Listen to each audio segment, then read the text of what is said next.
देखिए, बहुत सारे सवाल हैं आपके एक सवाल के अंदर। मैं महाभियोग के बारे में तो अभी चर्चा नहीं करूंगा आपसे। जो पहली फेज है आपका कि अ, अमेरिका जो है भारत का दोस्त के रूप में दिखाई नहीं दे रहा है। हमें थोड़ा समझने की कोशिश करनी पड़ेगी, क्योंकि ये जियो पॉलिटिक्स का मामला है। अमेरिका की जो सीधी लड़ाई है वो आखिरकार किससे है? चाइना से है। जैसे हम कह रहे हैं कि 500% टैरिफ की आप बात कर रहे हैं, यानी 100 रुपए की चीज 600 रुपए में बिकेगी।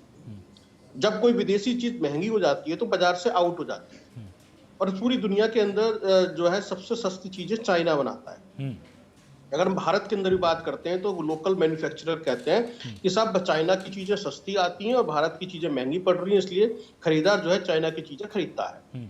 तो अमेरिका का जो टारगेट है वो है कि चीन की सस्ती मैन्युफैक्चरिंग को रोकना, जिससे अमेरिकी उद्योग तबाह हो रहे हैं। इसीलिए वो इलेक्ट्रिक वाहन, स्टील या सोलर पैनल जैसे सेक्टर में भारी टैरिफ लगाने की बात करता है। यानी कि सीधा सीधा चीन को महंगा करो और अमेरिका को बचाओ। सुरक्षा के मामले के हवाले पे कहता है कि राजनीति जब तक नहीं होगी या लोगों को कैसे समझाया जाए, तो सुरक्षा का मामला सबसे पहले रखा जाता है। देश प्रेम की बात पहले आती है, इसीलिए वो सेमीकंडक्टर की बात करता है, टेलीकॉम उपकरण की बात करता है, वो बैटरी टेक्नोलॉजी की बात करता है। ये रोकने वाली चीजें हैं। तो अमेरिका जिस तरीके से चल रहा है वो सोच रहा है कि जैसे अभी हम बात कर रहे हैं कि वो आर्थिक संकट जूझ रहा है, नौकरियों से जूझ रहा है, तो कह रहा है कि टैरिफ होगा तो जो है नौकरियां बचेंगी अमेरिका में और वोट बैंक उसका मजबूत होगा। तो सीधे सीधे 500% का जो टैरिफ है वो भारत के लिए एक अलग तरीके से है। मैं इसको दूसरे तरीके से देख रहा हूं कि चीन को मैसेज दे रहा है तुम ज्यादा बढ़ रहे हो। यूरोप से कह रहा है कि अमेरिका अभी भी बॉस है, और दुनिया से कह रहा है कि हम नियम बदल सकते हैं। ये दक्षिण एशिया की जैसे हम बात करते हैं बाकी कंट्रीज के लिए, ये टैरिफ जो है एक बहुत हथियार के रूप में है और एक सौदेबाजी के औजार के रूप में है। ये सौदेबाजी किस तरीके से, जैसे एक खबर भी छपी थी कि अपाचे हेलीकॉप्टर को लेकर के 26 की डील हुई थी, 68 की डील हुई थी। ये भी कोसी मैं देखना चाहता हूं कि जिसको दबाना हो उसके ऊपर टैरिफ ज्यादा लगा दो। तो टैरिफ जो ज्यादा लगता है तो हम क्या कहते हैं, जैसे एक दुकानदार होता है ना, कहता है भैया कितने का दिया? साहब 500 का दिया। नहीं नहीं ये कम है। ठीक है, तो डील तय होती है, फिर बातचीत शुरू होती है, बार्गेनिंग शुरू होती है और एंड में जाकर डील हो जाती है। तो ये एक तरीके से सौदेबाजी के औजार के रूप में टैरिफ प्लान को मैं देख रहा हूँ आलोक। और ये जो है वैश्विक संतुलन को बिगाड़ने के लिए या फिर मैनेज करने के लिए, और अमेरिका नहीं चाहता कोई भी देश ज्यादा मजबूत हो जाए, ताकतवर बन जाए। तो भारत जो है उनके लिए सिर्फ एक विकल्प के रूप में है, क्योंकि वो चाहता है कि चाइना में जो इंडस्ट्रीज काम कर रही हैं वो कहां जाके लगे? भारत में आ जाए। भारत एक ऐसा देश बन के उभरे और उस भारत को वो कंट्रोल करना चाहता है कि वो दबाव में भी रहे, भारत उसके अंडर कंट्रोल रहे। तो ये एक सीधी सीधी चीज है। तो मैं सीधा सा है कि भारत जो है रणनीतिक रूप से साथ में भी रहे और मजबूर भी रहे, और चाइना के विकल्प के रूप में कि भारत फैक्ट्री लगा दे। तो ये एक मौका है, खतरा नहीं है। मैं ये कहूंगा भारत एक स्विंग पावर के रूप में यदि मोहरा बना तो पिट जाएगा, खिलाड़ी बन के उभरा तो ताकतवर बनेगा। तो भारत की रणनीति के ऊपर है, भारत की योग्यता के ऊपर है कि किस तरीके से वह अपने आप को उसमें लेके चलता है। तो अमेरिका जो है तीनों चीजों का इस्तेमाल कर रहा है, टैरिफ की बात करता है, रिपोर्ट की बात करता है, फिर दबाव बनाता है। और जैसे हम एक मैसेज देख रहे थे, वीडियो के जरिए आ रहा था कि भारत के प्रधानमंत्री के लिए कहा जा रहा था he is very good guy, he is my friend, लेकिन वो नाराज है। यानी कि दोस्ती शर्तों पर है, बराबरी पे नहीं है। वो दोस्त भी कह रहे हैं, टैरिफ की बात भी कर रहे हैं, दबाव भी बना रहे हैं, सब कुछ कर रहे हैं। तो ये जो चीजें है, अमेरिका की जो रणनीति है उसको समझने की जरूरत है। इसलिए मैं सीधे सीधे उसको जो है दुश्मन के रूप में या नाराजगी के रूप में, जैसे आपने शुरुआत में कहा कि उस तरीके से है, और वो चीन को बैलेंस कर देना चाहता है और भारत को सुपर पावर नहीं बनने देना चाहता है। यही राजनीति है बस। क्योंकि भारत जिस तरीके से आर्थिक महाशक्ति के रूप में उभरा है और चैलेंज कर रहा है दुनिया को और आगे बढ़ रहा है, तो ये धीरे धीरे इस तरीके से जो है भारत को भी कंट्रोल करना है। दो देश उसके टारगेट पर है, भारत और चाइना। तो भारत को एक इस तरीके से देख रहा है। तो मैं समझता हूं कि थोड़ा सा हमें अभी रुकना पड़ेगा, देखना पड़ेगा किस तरीके से जो है युआन जो करेंसी कमजोर होती है, किस तरीके से जो है भारत आगे बढ़ता है। तो मैं थोड़ा सा अभी देखना चाहता हूं कि आखिरकार अमेरिका जो दबाव बनाता है। अब देखिए ना आलोक, अमेरिका जिन जिन देशों में दबाव बनाता है, चाहे हम किसी भी देश की बात करें, अफ्रीका की बात करें या लैटिन अमेरिका की बात करें, जहां पे चीन वहां निवेश लेके पहुंच जाता है। यानी वो साइलेंट एक्सपेंशन स्ट्रेटेजी सा चलता है। और अमेरिका एकदम से ओपन है एकदम आउटस्पोकन है, वो खुल के बात करता है, खुल के बोलता है। तो ये जो है जो अमेरिका का एक मैसेज है पूरी दुनिया के लिए कि चीन जो है दुनिया की फैक्ट्री ना बने, और चीन चाहता है कि दुनिया की सप्लाई चेन पर उसका कंट्रोल, और भारत बीच में, इसलिए स्विंग पावर है।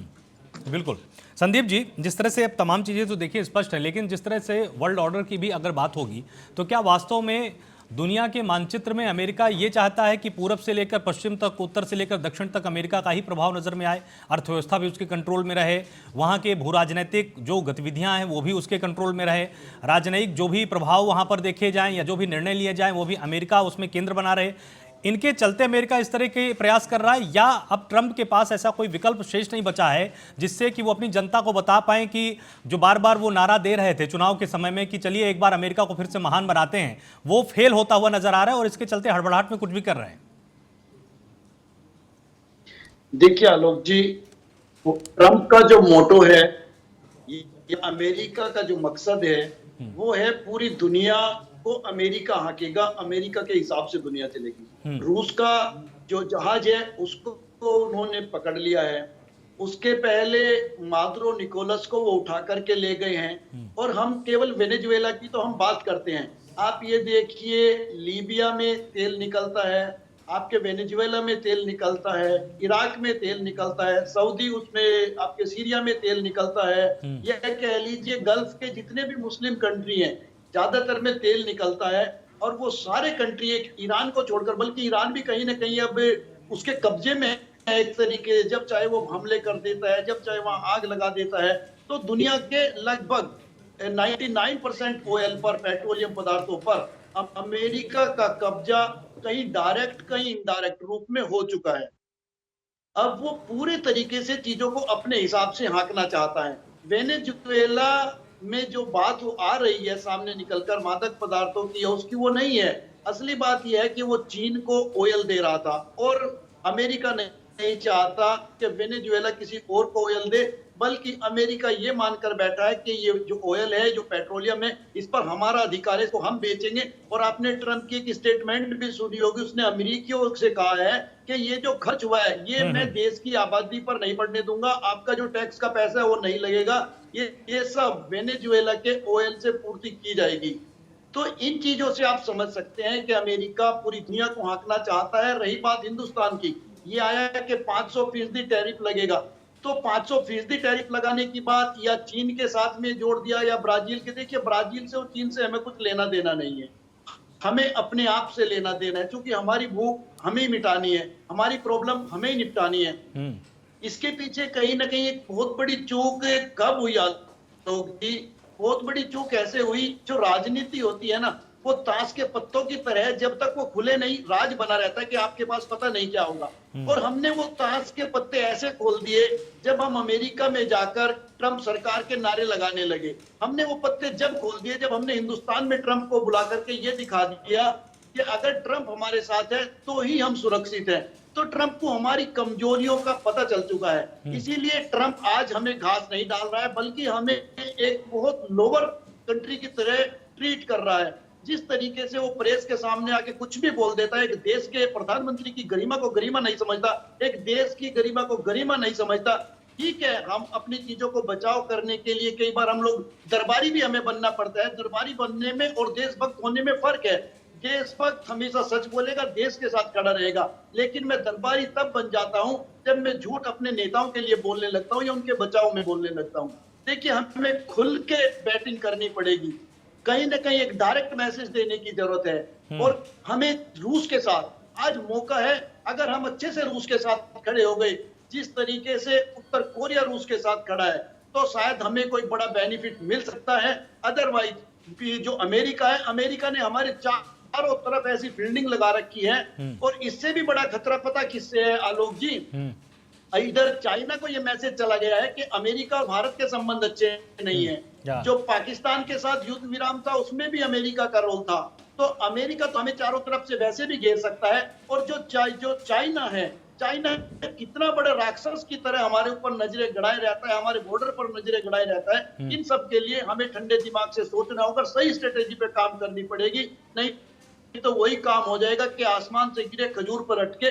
इधर चीन भी हमारे लिए दूसरा अमेरिका ही बना हुआ है। बिल्कुल, वक्त यहाँ पर एक छोटे से ब्रेक का है। ब्रेक के उस पार हमें समझने की पूरी कोशिश करेंगे कि क्या वास्तव में ट्रंप के द्वारा ये जो टैरिफ बम फोड़ने की तैयारी हो रही है, इसका कोई एक दूरगामी परिणाम पड़ सकता है या भारत की अर्थव्यवस्था उस झटके को बर्दाश्त करने में पूरी तरह से सक्षम है।